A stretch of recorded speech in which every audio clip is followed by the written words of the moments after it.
This is a video response for Backwoods. You had a video I saw you posted about a dream you had. And for those who aren't subbed to Backwoods, really, if you're going to be watching this channel, you'd be missing out if you didn't watch Backwoods as well. In your dream, though, you mentioned that you're standing on a piece of property and your grandpa and what I can only describe as like this old guys convention, all wearing overalls, sitting on a property. And I can't remember if you mentioned what you talked about while you were on that property or not. I guess it would have been good of me to rewatch that before doing it. Then in the other video, you're speaking to a favorite uncle who had, I believe you said, passed away, and all the people in the other dream had passed away as well.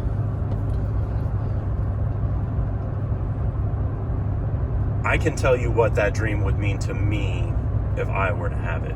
Is the best thing I can do. And I can also give you what my understanding of what my dreams mean to me. And they're different than what other people in our little clique interpret our dreams as. I would say in the case of the Great Bunny, when he has a dream, it's nearly like a oracle predicting the future in some way. In my particular case, and it could be because of my mental illness, my dreams are the result of what my brain activities going back to equilibrium is what my dreams occur as. So the way I envision it, my brain is like a bunch of jumbled up spaghetti, and it's different thicknesses, the spaghetti is, right? And the ideas or neural pathways would follow a piece of spaghetti from one end to the other, going through all different twists and turns of the brain, and sometimes it falls off before it makes it to the other side of the pathway, and in other cases it makes it to the other side of the pathway and not back again, like it's not flowing back again, like a transmitter and receptor, and then vice versa. And the more I dwell on a particular thought, the more that bandwidth, the more that spaghetti noodle increases in width, making almost a highway, like a well-traveled road gets upgraded, and it starts out as like a 2-track path through a field, and then eventually it becomes like a somewhat improved dirt road, and then it becomes an improved dirt road, and the potholes are taken care of, and then eventually it has that shitty gravel paving they do down here, where it's like stones, but at least it's level and it's paved in a way. Then you got blacktop all the way up to concrete, all the way up to like a 4-lane highway. So for me, my dreams in the time I sleep, it'd be, say, if I spent too much time with either transmitting without the reception back, or receiving without transmitting. So either it's something I'm not thinking about enough for one of those pathways, or it's something that I've thought about too much and neglected to allow that thought to kind of run full circle and ruminate.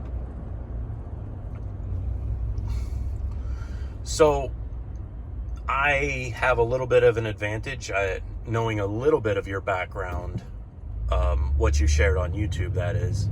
So I know you, I've got a rough idea of your age and where you're at in life, and as a result, I think of what property means to me. It's a place that within the confines of this particular location, with this particular property, if you are the owner of that property, it's a place you can be more at ease. You know, you're the one who calls the shots in that spot. But flip side of that is you're also the person responsible for it. If it's your property and something happens on it where it requires improvement, or if there's an emergency on there, then it's solely up to you to manage how that